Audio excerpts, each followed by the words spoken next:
Hello children. मैं अपने YouTube channel में आप सभी का हार्दिक अभिनंदन और स्वागत करती हूँ। आज मैं आपके लिए एक इम्पॉर्टेंट टॉपिक लेकर के आई हूँ। क्लास 10th का NCERT बेस्ड जो है, जो 10th पॉइंट ऑफ व्यू से भी बहुत इम्पॉर्टेंट है, 10th के बच्चों के लिए भी बहुत इम्पॉर्टेंट है और कॉम्पिटिटिव एग्ज़ाम्स के लिए भी इम्पॉर्टेंट है। हर जगह NCERT पैटर्न ही फॉलो होता है। तो ये सब चीज़ों को ध्यान में रखते हुए मैं लाइव प्रोसेस जो है 10th क्लास का बायो का चैप्टर लेकर के आई हूँ। आज मैं इसका एक टॉपिक पढ़ाऊँगी। तो चलिए शुरू करते हैं इस टॉपिक को। अगर आपको पसंद आए तो आप इसको लाइक शेयर कीजिएगा, और अगर इससे रिलेटेड कोई क्वेश्चंस हो तो कमेंट बॉक्स में कमेंट करके पूछिएगा, और वीडियो पे नए हो तो सब्सक्राइब कीजिएगा। तो शुरू करते हैं। लाइफ प्रोसेस जैव प्रक्रम। लाइफ प्रोसेस किसे बोलते हैं? जैसे इसके नाम से ही पता लगता है, जैव और प्रक्रम। लाइफ प्रोसेस, लाइफ मतलब जीवन, जैव मतलब जीवन, प्रोसेस मतलब प्रक्रिया। तो जीवन प्रक्रिया, तो जीवन की प्रक्रिया कैसे चलती है? कोई भी लिविंग बीइंग हो, उसके जीवन की प्रक्रिया में कौन कौन से चरण आते हैं, जीवन है क्या, उसकी प्रक्रिया किस प्रकार से चलती है, उसमें कौन कौन सी चीज़ें आती हैं। जीवन है तो जीवन किस में होगा? जो पोषण करेंगे। जीवन जीने के लिए कौन सी चीज़ें एसेंशियल हैं, इसमें हम ये सब चीज़ें पढ़ेंगे कि जीवन को जीने के लिए क्या चीज़ें ज़रूरी है। अच्छा पोषण ज़रूरी है, मतलब अच्छा फूड ज़रूरी है। श्वसन प्रक्रिया ज़रूरी है, अगर सांस नहीं लेंगे तो जिंदा कैसे रहेंगे। उसके लिए परिवहन ज़रूरी है, और उत्सर्जन, जो वेस्ट मटेरियल है शरीर का, वो बाहर होना ज़रूरी है। ब्लड का अच्छे से सर्कुलेशन ज़रूरी है, जिसे ट्रांसपोर्टेशन कहा जाता है। और उत्सर्जन, एक्सक्रीशन, मतलब जो वेस्ट मटेरियल है, जो वेस्ट प्रोडक्ट है, वो पसीने के रूप में या मलमूत्र के रूप में शरीर से बाहर होना सभी लिविंग बीइंग्स के लिए ज़रूरी है।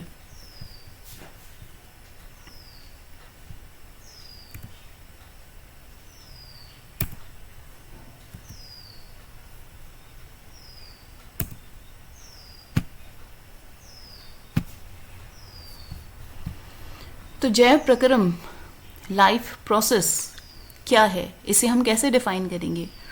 कि वे सभी क्रियाएं, वो सभी एक्टिविटीज़ जो आपस में मिलकर के शरीर के अंगों, जो हमारे बॉडी के अंग हैं, उनकी मरम्मत मतलब उनके रख रखाव का, उनके मेंटेनेंस का काम करते हैं। उसे क्या कहते हैं? जैव प्रक्रम, बायोलॉजिकल प्रोसेस कहा जाता है। अर्थात वो सभी क्रियाएं, वो सभी एक्टिविटीज़ जो आपस में मिलकर के हमारे शरीर के जो ऑर्गन्स हैं, उनकी मेंटेनेंस, उनके रख रखाव का कार्य करते हैं, उसे हम जैव प्रक्रम कहते हैं। या फिर हम इस प्रकार से भी बोल सकते हैं कि वो सभी प्रक्रियाएं जो संयुक्त रूप से, मतलब एक साथ जुड़ करके जीव के अनुरक्षण, उनके मेंटेनेंस का कार्य करती हैं, उनके रख रखाव का कार्य करते हैं, उसे ही हम जैव प्रक्रम कहा जाता है। आप इसे अपने शब्दों में कैसे भी कर करके लिख सकते हो, बस आपको बात समझ में आनी चाहिए। अब जीवन है तो जीवन किस में होता है? सजीवों में, ठीक है। और निर्जीव क्या होते हैं? जिनमें जीवन नहीं होता। अगर मैं आपसे पूछूंगी तो आप यही बोलोगे कि सजीव वो हैं जिनमें जीवन है, और निर्जीव वो हैं जिनमें जीवन नहीं है। लेकिन अब हम इसमें अंतर किस टाइप से बताएंगे? हम इसमें अंतर इस टाइप से बताएंगे कि सजीव क्या होते हैं? जिनमें पोषण होता है। पोषण मतलब जो फूड को लेते हैं। अब सिर्फ पेट भरने से मतलब नहीं होता, पोषण एक बड़ा शब्द है, जिसमें पोषण में आ गया कि हम protein, carbohydrate, fats, minerals, vitamins, जो शरीर के लिए ज़रूरी तत्व हैं, हम उन्हें लेते हैं। सिर्फ पेट भरना नहीं है कि पिज़्ज़ा बर्गर खा लिया पेट भर लिया, नहीं। पोषण में ये सभी चीज़ें आती हैं, कार्बोहाइड्रेट, प्रोटीन, फैट, मिनरल्स, ये सब चीज़ें। तो जो ज़रूरी चीज़ें हैं वो पोषण करते हैं, तो वो सजीव हुए। निर्जीवों में क्या होता है? पोषण नहीं करते हैं ये। इसका ऑपोजिट सजीव क्या होता है? इनमें ये श्वसन करते हैं, हम सांस लेते हैं ना। सभी जीवित जितने भी जीव जंतु हैं, सजीव का मतलब जीवित जीव जंतु, उनमें क्या होता है? श्वसन होता है, रेस्पिरेशन की प्रोसेसिंग होती है, मतलब हम ऑक्सीजन लेते हैं ना, और क्या करते हैं, कार्बन डाइऑक्साइड छोड़ते हैं। वो कार्बन डाइऑक्साइड प्लांट्स लेते हैं, लेकिन श्वसन उनमें भी हो रहा है, वो भी रेस्पिरेशन कर रहे हैं। ऐसे ही जो निर्जीव हैं उनमें श्वसन नहीं होता, क्योंकि उनमें जान नहीं है। तुमने देखा होगा खिड़की दरवाजे सांस लेते हैं, नहीं, वो डेड हैं, वो निर्जीव हैं, इसलिए उनमें सांस नहीं लिया जाता, श्वसन की प्रोसेसिंग नहीं होती। जो सजीव हैं वो उनमें जनन होता है, ये इनमें मतलब रिप्रोडक्शन की प्रोसेसिंग होती है, जैसे वो अपने बच्चों को जन्म देते हैं। तो यही प्रोसेसिंग जो है लिविंग बींग्स में होती है, सजीवों में होती है, ठीक है। लेकिन निर्जीवों में ऐसा नहीं होता है। खिड़की दरवाजों के बच्चे होते हैं, नहीं होते हैं, ठीक। ऐसे ही सजीव हैं तो इनमें वृद्धि होती है। वृद्धि मतलब ग्रोथ। जैसे एक बच्चा जब पैदा होता है तो वो बच्चा ही तो नहीं रहता ना जिंदगी भर, चाहे वो किसी का भी बच्चा हो, धीरे धीरे धीरे क्या होता है, उसमें ग्रोथ होता है। ऐसे ही जब हम मिट्टी में बीज बोते हैं तो धीरे धीरे धीरे वो बड़ा होता है, अर्थात क्या है, वो सजीव है। तो सजीवों की ये क्वालिटी है, उनकी विशेषता है। और निर्जीव जो डेड हैं, खिड़की दरवाजों को देखा बढ़ते हुए, अपने आसपास देखो, वो नहीं बढ़ते हैं। सजीव क्या करते हैं, स्थान परिवर्तन करते हैं। स्थान परिवर्तन, हम चल करके जाते हैं ना इधर उधर, क्योंकि हमें जान है। पेड़ पौधे क्या होते हैं, ग्रो करते हैं, बढ़ते हैं। पक्षियों को देखा है इधर उधर जाते हुए, माइग्रेट करते हुए, स्थान को चेंज करते हैं एक जगह से दूसरी जगह। लेकिन जो अपने आसपास अपने सराउंडिंग्स में देखो, जहाँ तुम बैठे हुए हो, खिड़की दरवाजे कुर्सियाँ, वो हिल रही हैं, नहीं, वो चल करके जा रहे हैं, नहीं, तो स्थान परिवर्तन नहीं करते हैं वो। समझ आ गया, ये सजीव और निर्जीवों में, लिविंग और नॉन लिविंग में ये डिफरेंस है। आई होप समझ आया हो, नहीं आया हो तो पूछ लेना कमेंट करके। अब है जैव प्रक्रम में होने वाली क्रियाएं, जो बायोलॉजिकल प्रोसेस या लाइफ प्रोसेस जिसे हम बोलते हैं, जीवन प्रक्रिया, उसमें होने वाली जो एक्टिविटीज़ हैं। क्या क्या एक्टिविटीज़ हैं अभी हमने पढ़ा, पहला न्यूट्रिशन पोषण, दूसरा रेस्पिरेशन श्वसन की प्रक्रिया, तीसरा ट्रांसपोर्टेशन मतलब परिवहन, ठीक है, और चौथा है एक्सक्रीशन। अभी मैंने डिस्क्रिप्शन, एक्सक्रीशन मतलब उत्सर्जन, अब हम इन्हें पढ़ेंगे। पोषण किसे कहते हैं, भोजन को अंतर्ग्रहण करने की प्रक्रिया को। पोषण किसे कहेंगे, भोजन का अंतर्ग्रहण करने की प्रक्रिया, कि हमने भोजन को क्या किया, मुंह में डाला, फिर उसकी जो प्रक्रिया होती है कि मुंह से कहाँ गया, वो हमने उसको चबाया दांतों के जरिए, उसमें लार सलाइवा मिलता है, फिर वो हम उसे डाइजेस्ट करते हैं, फिर वो ये सारी प्रोसेसिंग मिल करके जो पचने तक की, उसके बाद ऊर्जा देने तक की प्रक्रिया होती है, उसे अंतर्ग्रहण, ये पूरी प्रोसेसिंग इसमें आ गई। हम इसे डिटेल में आगे पढ़ेंगे। अब परिभाषा क्या है इसकी, हम कैसे इसको बताएंगे पोषण को।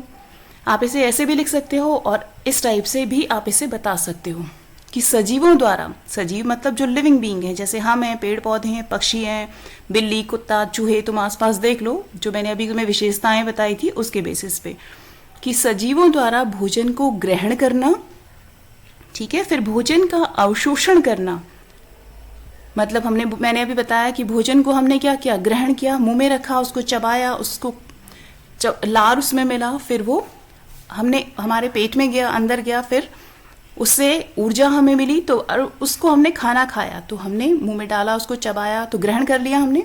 फिर भोजन का अवशोषण, वो किस टाइप से पचेगा, उसका कैसे प्रोसेसिंग हुआ, पेट के अंदर जा करके वो ऊर्जा में कन्वर्ट होगा, तो अवशोषण हो गया, भोजन शरीर ने उसको पचा लिया। फिर उसके बाद वो शरीर के अंगों के मरम्मत और अनुरक्षण का कार्य करता है, तो यही पोषण कहलाता है। मतलब जब हमने भोजन को ग्रहण किया, फिर भोजन का क्या हुआ, शरीर ने उसको एब्जॉर्ब कर लिया, उसको ऊर्जा में परिवर्तित कर दिया, वो हमारे अंगों को लग गया शरीर के, हमें ताकत मिली, ऊर्जा मिली, और तो क्या काम किया उसने, खाने ने हमें ऊर्जा देने का काम किया, शरीर की कहीं पे टूट फूट है उसकी मरम्मत का काम किया, उसके रख रखाव का काम किया, अनुरक्षण मतलब रख रखाव, उसकी मेंटेनेंस का काम किया, तो यही क्या कहलाता है, पोषण कहलाता है। समझ गए। या हम इसे इस टाइप से भी लिख सकते हैं कि सजीवों में जो जैव रासायनिक प्रक्रिया के दौरान भोजन के जटिल कार्बनिक पदार्थों को सरल कार्बनिक पदार्थों में रूपांतरित करके ऊर्जा का निर्माण करना और शरीर के अंगों की मरम्मत व अनुरक्षण, उनके रख रखाव का कार्य करना पोषण कहलाता है। समझ गए हो। पोषण जो है, न्यूट्रिशन दो प्रकार का होता है। न्यूट्रिशन कौन से, पोषण दो प्रकार का होता है, एक तो सपोषी पोषण ऑटोट्रॉपिक न्यूट्रिशन, और दूसरा विषम पोषी पोषण हेट्रोट्रॉपिक न्यूट्रिशन इसे बोलते हैं। तो अब ये जैव रासायनिक प्रक्रिया क्या होती है सजीवों में, जो जैव रासायनिक प्रक्रिया है, मतलब जब हमने खाने को मुंह में डाल दिया तो बायोलॉजिकल प्रोसेस अंदर भी ना, केमिकल रिएक्शन अंदर हुआ, वो ऊर्जा कन्वर्ट करने में, वो खाना किस में बदलेगा, ब्लड में बदलेगा और वेस्ट मटेरियल बाहर होगा। तो वो ब्लड में जो बदल रहा है, वो प्रोसेसिंग जो हो रही है, जो ऊर्जा देने का काम हो रहा है, वो सारा जैव रासायनिक प्रक्रिया है। तो उसके दौरान भोजन के जो जटिल कार्बनिक पदार्थ हैं जो हम खाते हैं ना, जटिल कार्बनिक पदार्थ, उनको वो सिंपल कार्बनिक पदार्थों में, सिंपल ऑर्गेनिक कंपाउंड्स में ट्रांसफ़र करेगा, कन्वर्ट करेगा, उसको हम ऐसे बोलेंगे, बदलेगा ना। कि जो हमने खाना खाया, दाल चावल रोटी सब्जी खाई, वो उसे किस में बदल रहा है, उसे ऊर्जा देने वाले फूड में बदल रहा है।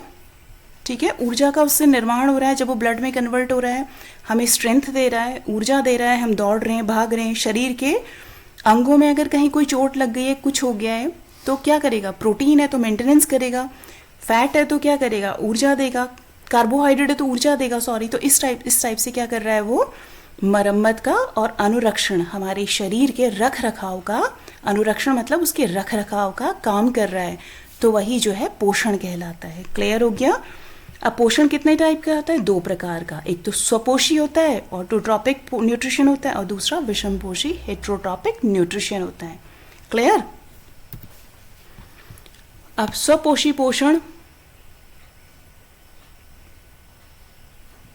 किसे कहेंगे, स्वपोषी पोषण मतलब है कि पोषण की वह प्रक्रिया जिसमें जीव वायुमंडल में उपस्थित सरल कार्बनिक पदार्थों की सहायता से अपना भोजन स्वयं बनाते हैं तथा किसी अन्य जीवों पर निर्भर नहीं रहते हैं, उसे स्वपोषण कहा जाता है, और उन जीवों को स्वपोषी कहते हैं।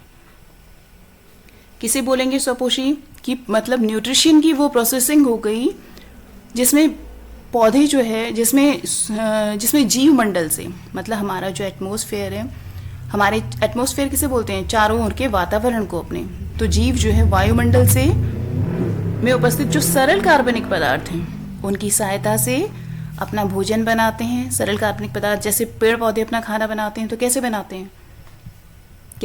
हैं, जैसे हरे पेड़ पौधे प्रकाश संश्लेषण की उपस्थिति में अपना भोजन क्या करते हैं, स्वयं बनाते हैं। अब कैसे बनाते हैं वो, कि पेड़ पौधे जो है सूर्य के प्रकाश की उपस्थिति में वायुमंडल में उपस्थित कार्बनिक पदार्थों CO2 और जल, कार्बन डाइऑक्साइड और वाटर H2O इसका फॉर्मूला होता है, इन दोनों की सहायता से क्लोरोफिल में अपना भोजन बनाते हैं, जिसमें ऊर्जा जो है वो स्टोर होती है। समझ गए कि मतलब कैसे कर करके स्वपोषी पोषण हुआ पौधों में, कि पौधों ने क्या किया, सूर्य का प्रकाश जो उन्हें मिल रहा है, सनलाइट बहुत ज़रूरी होती है उसके लिए, सूर्य का प्रकाश कहाँ से मिला, वायुमंडल से मिला। ठीक है, उसकी उपस्थिति में वायुमंडल में उपस्थित जो कार्बनिक पदार्थ हैं, कार्बनिक पदार्थ ये क्या है, सरल कार्बनिक पदार्थ ये क्या है, कार्बन डाइऑक्साइड जो हम छोड़ते हैं, जैसे हम ऑक्सीजन ले रहे हैं, पेड़ पौधों से हम ऑक्सीजन लेते हैं और कार्बन डाइऑक्साइड हम छोड़ रहे हैं, तो वो कार्बन डाइऑक्साइड और प्लस पानी हो गया, प्लस मिनरल्स हो गया, उनकी सहायता से वो क्लोरोफिल में, जो उनके पत्ते हैं ना कैसे होते हैं, हरे रंग के होते हैं। क्यों होते हैं हरा रंग, उसमें क्लोरोफिल की वजह से होता है। तो क्लोरोफिल में वो अपना भोजन बनाते हैं, जिसमें ऊर्जा क्या होती है, वो स्टोर हो जाती है, और जब उनको ज़रूरत होती है तो वो उस फूड को लेते हैं। ठीक है, कैसे बनाते हैं देखो, 6CO2 ये इक्वेशन है, ये भी बहुत इंपॉर्टेंट है, जो बहुत पूछी जाती है 10th क्लास में भी, और आगे कॉम्पिटिटिव एग्जाम्स में भी ये बहुत पूछा जाता है, कि कार्बन डाइऑक्साइड प्लस 12, यहाँ पे 6 मॉलिक्यूल जो है कार्बन डाइऑक्साइड के, जो गैस है एक, ये मेंशन किया है मैंने, गैस है, प्लस वाटर जो है, प्लस वाटर, ये वाटर का फॉर्मूला है, जल लिखा है मैंने नीचे 12:2O, ये बैलेंस करने के लिए लिखा जाता है। तो किसकी उपस्थिति में, क्लोरोफिल, जो पत्तियों का हरा रंग होता है, क्लोरोफिल की उपस्थिति में, और सूर्य के प्रकाश की उपस्थिति में क्या बना रहा है, ग्लूकोज को बना रहा है। ग्लूकोज का फॉर्मूला भी पूछा जाता है, इंपॉर्टेंट है ये इक्वेशन, इसको लान कर लेना।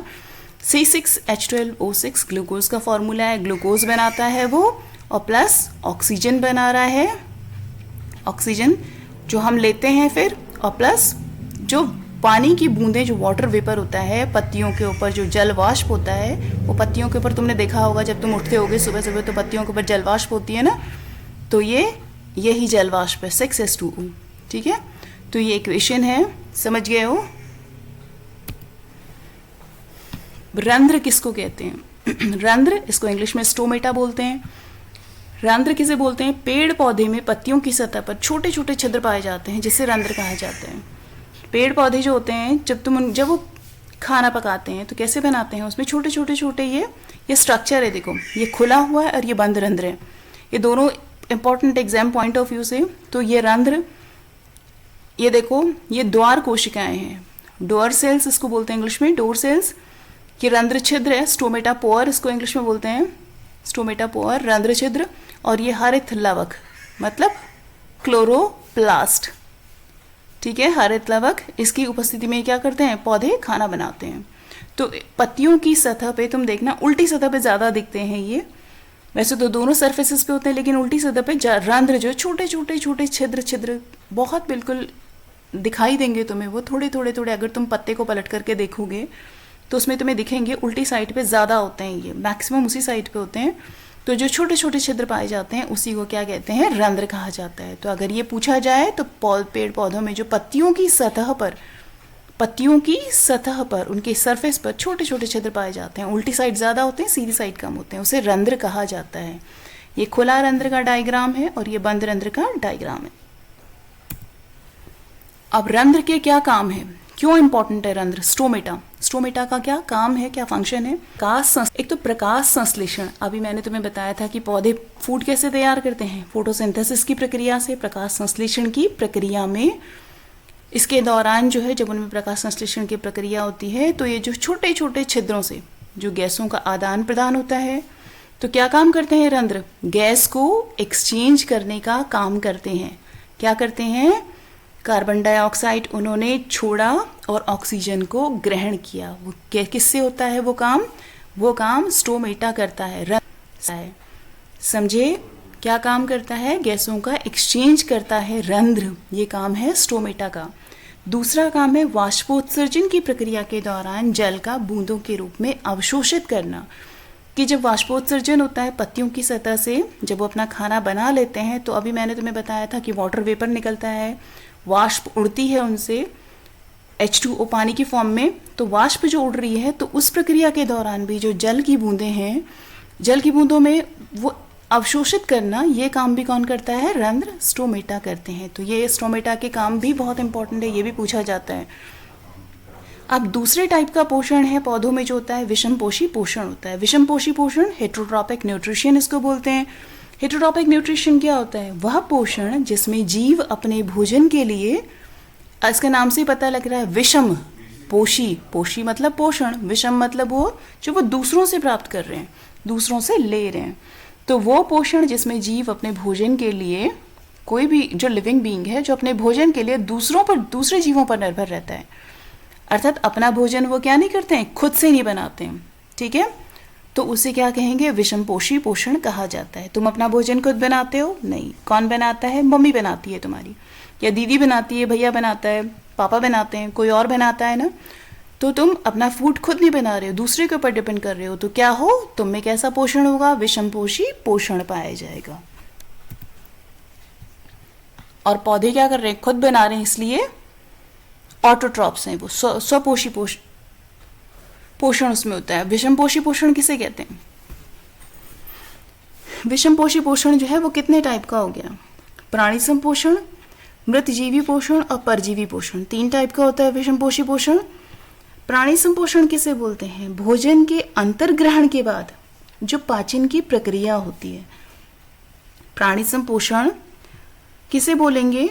जब भोजन आपने ग्रहण कर लिया, आपने उसे खा लिया, तो उसके बाद जो डाइजेस्ट होने की प्रक्रिया होगी, पेट में जाकर के वो पचेगा भी तो ना। तो जब तुमने खा लिया उसको, तो तुमने अंतर्ग्रहण तो कर लिया, खा लिया, चबा लिया, पेट के अंदर चला गया, लेकिन जब तक पाचन नहीं हुआ, जब पाचन की प्रक्रिया हो जाएगी, वो ऊर्जा में कन्वर्ट हो जाएगा, तो ये पोषण कहलाता है प्राणीसम। दूसरे टाइप का है मृतजीवी पोषण। मृतजीवी पोषण किसे बोलेंगे?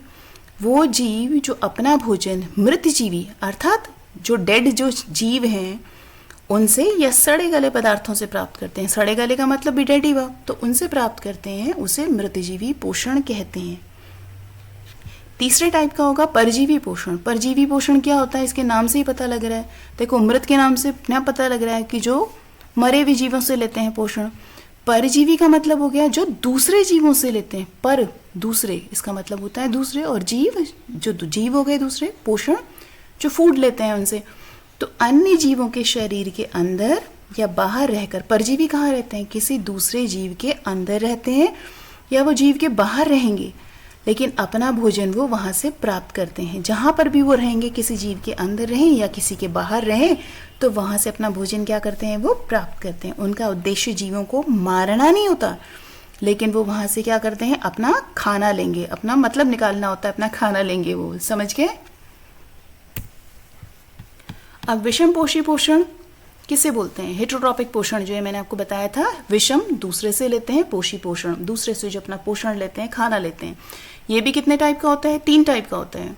अब ये 3 टाइप कौन से होते हैं, मृतजीवी पोषण, परजीवी और प्राणीसम। मृतजीवी अभी मैंने बताया तुम्हें, जैसे इसके उदाहरण क्या है मृतजीवी पोषण के, कवक, फंगस तुमने देखा होगा, बैक्टीरिया, प्रोटोजोआ, इसके उदाहरण है। कवक तुमने देखा होगा कि रोटी के ऊपर, ब्रेड के ऊपर जो खाना बच जाता है उसके ऊपर ये उग जाते हैं ना, उग जाते हैं। बैक्टीरिया होते हैं, बैक्टीरिया तो तुम्हें आँख से दिखाई नहीं देगा, लेकिन तुमने देखा होगा कि सफ़ेद सफ़ेद रोटी के डब्बे में अगर रोटी 2-3 दिन तक पड़ी हुई है, या चावल दाल कुछ भी पड़ा हुआ है किचन में, तो उसके ऊपर ये सफ़ेद सफ़ेद फिलामेंटस टाइप के दिखाई देते हैं, वो कवक होता है। तो ये कवक कहाँ से भोजन लेते हैं अपना, मृतजीवी पोषण, ये उन्हीं से जिसके ऊपर उग रहे हैं उसी से अपना पोषण लेते हैं, लेकिन उसको मारते हैं, वो मरा हुआ होता है, उससे अपना पोषण लिया है इन्होंने, खाना लिया, ठीक है। तो ये ऐसे पोषण करते हैं। अब परजीवी पोषण, इसके उदाहरण क्या हो गए, मैंने बताया था परजीवी जो दूसरे जीवों पे पोषण के लिए निर्भर करते हैं, जैसे गोल कृमि जो पेट के अंदर होते हैं, मलेरिया परजीवी, मलेरिया जो क्या करता है, मलेरिया जिससे होता है, ठीक है, मलेरिया मच्छर के काटने से होता है, तो मच्छर के अंदर इसका क्या रहता है, परजीवी रहता है, जो क्या करता है, उसे खून तो सक करेगा होस्ट से जिसके अंदर वो रह रहा है, लेकिन उसको कोई मारने का उसका कोई इरादा नहीं होता है, ठीक है, लेकिन अपना पोषण वो उससे ले रहा है दूसरे जीव से। प्राणी संपोषण, जैसे अमीबा, मेंढक और मनुष्य, ये प्राणी संपोषण के उदाहरण कौन है, अमीबा, मेंढक और मनुष्य। प्राणी संपोषण क्या होते हैं, वे जीव जो संपूर्ण भोज्य पदार्थों का अंतर्ग्रहण करते हैं और उनका पाचन शरीर के भीतर होता है, उसे प्राणी संपोषण कहा जाता है।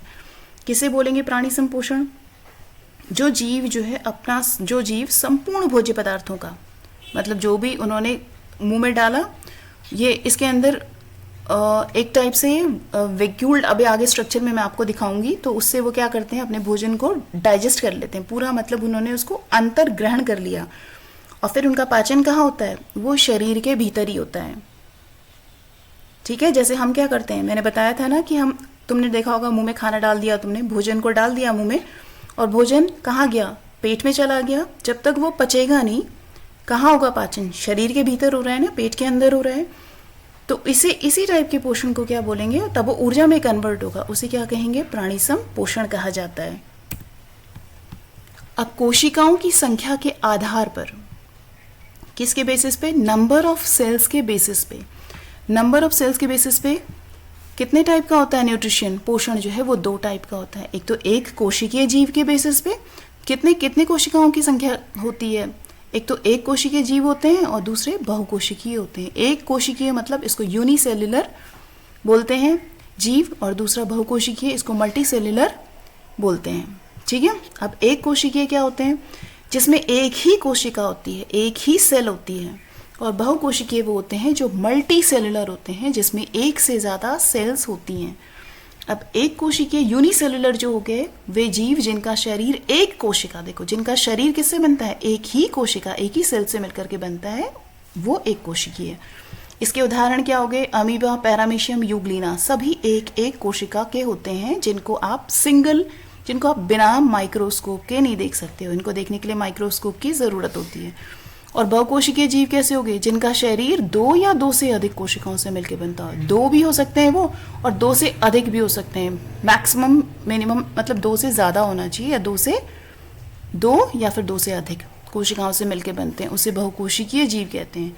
जैसे हम हैं, हम बहुकोशिकीय हैं, जीव जंतु हैं, और कुत्ता, बिल्ली, भेड़, बकरी, ये सब क्या हैं, पक्षी जो आपको आंखों से दिखाई दें, ठीक है, तो वो किस में आ गए, मल्टी सेल्यूलर हो गए, बहुकोशिकीय जीव हो गए। ये इसका अंतर भी हो गया और परिभाषाएं भी हो गई अपने आप में।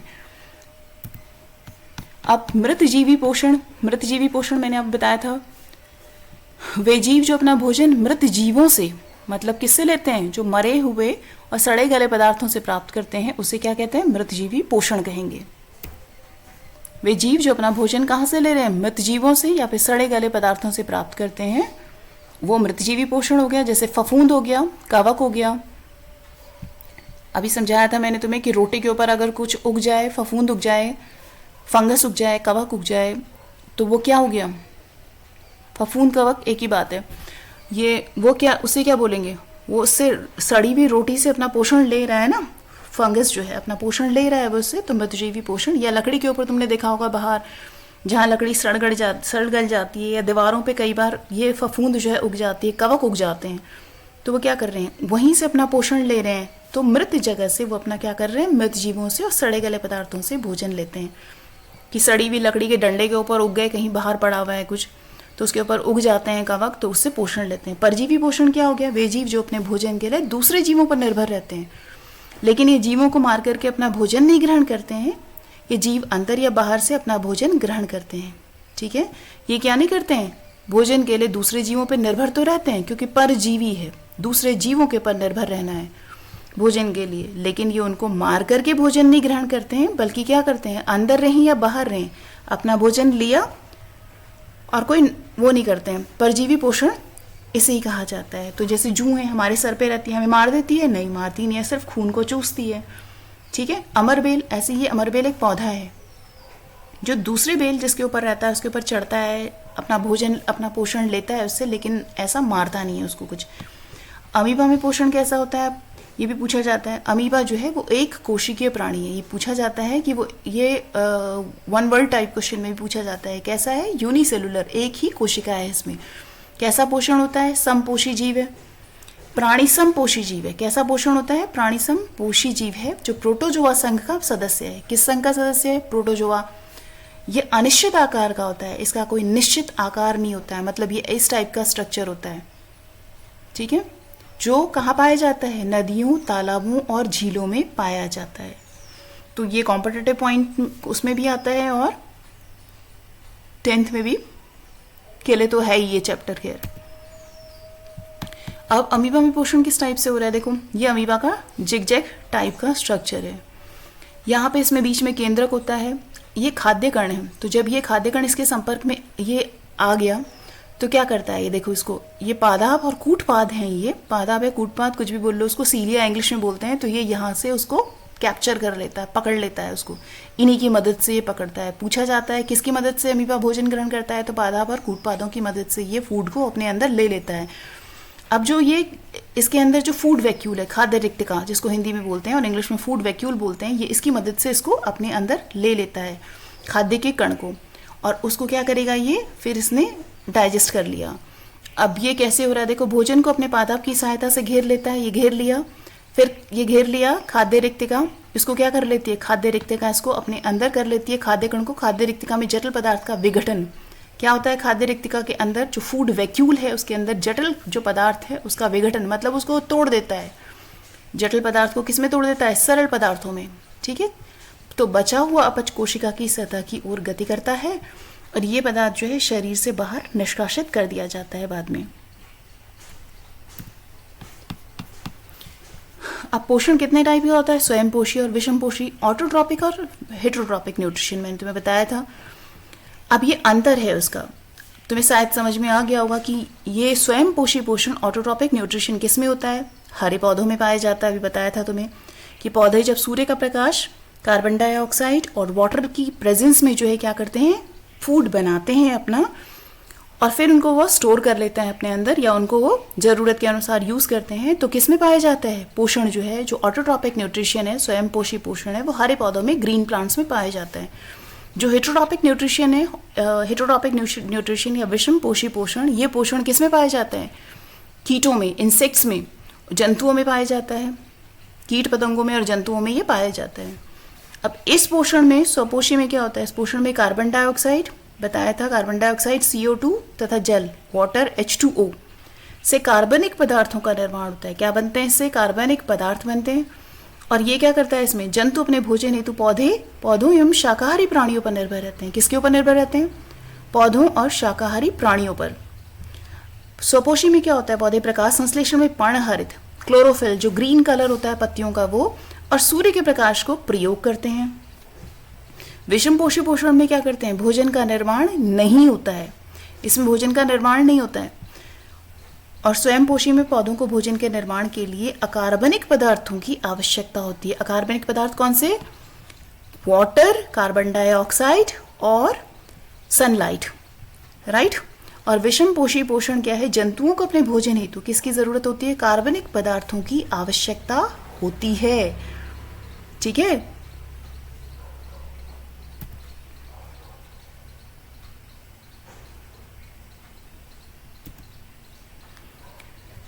तो ये स्लाइड तुम्हें समझ में आ गई होगी। ये यहाँ पर जो है हम इसको एंड करते हैं। इसके बाद नेक्स्ट टॉपिक के साथ में मैं आपको मिलूँगी।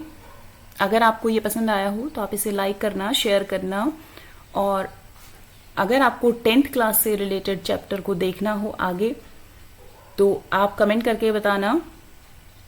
अगर आपको चैप्टर समझ में आया हो तो, और नहीं समझ में आया हो तो पूछ लेना। और अगर आगे पढ़ना चाहोगे तो आगे मैं इसमें पाचन तंत्र करवाऊंगी। नई वीडियो को देखने के लिए चैनल को सब्सक्राइब कर देना। पाचन तंत्र में इसको आप उसको 10th वालों को जो है नेक्स्ट टॉपिक पढ़ाऊंगी, जो सभी कॉम्पिटिटिव पॉइंट ऑफ से भी इम्पोर्टेंट है, पाचन तंत्र, ठीक है। फिर उसके बाद इसी में मैं आपको मनुष्यों में पोषण बताऊंगी कि कैसा होता है, डिस्क्रिप्टिव तरीके से पूरा वो मैं आपको समझाऊंगी कि भोजन कैसे कैसे कर करके पचता है, कैसे हम उसे खाते हैं, कैसे पचता है। फिर दांत का स्ट्रक्चर मैं आपको बताऊंगी, दांतों के बारे में, उनकी विशेषताएं क्या होती हैं, कितने टाइप के होते हैं, ये सब हम आगे पढ़ेंगे डिटेल में। बड़ी आंत, छोटी आंत, क्या काम है इनका, क्या करते हैं ये आगे। ये चैप्टर बहुत बड़ा है ना, तो इसको हम धीरे धीरे करके पढ़ेंगे। फिर आगे मैं इसमें आपको रेस्पिरेशन पढ़ाऊंगी अच्छे से, श्वसन तंत्र कि कैसे कर करके सांस लेने वाली सारी प्रक्रिया जो है उसको मैं आपको अच्छे से समझाऊंगी। तो अगर आप नई वीडियो का अपडेट पाना चाहते हो तो वीडियो को सब्सक्राइब मत करना भूलना, और ज़्यादा से ज़्यादा इसको शेयर करना ताकि और लोग भी इसका बेनिफिट ले सकें। कोई रिलेटेड क्वेश्चंस हो तो कमेंट बॉक्स में कमेंट करके ज़रूर पूछना। मिलते हैं नेक्स्ट वीडियो के साथ में। Thank you.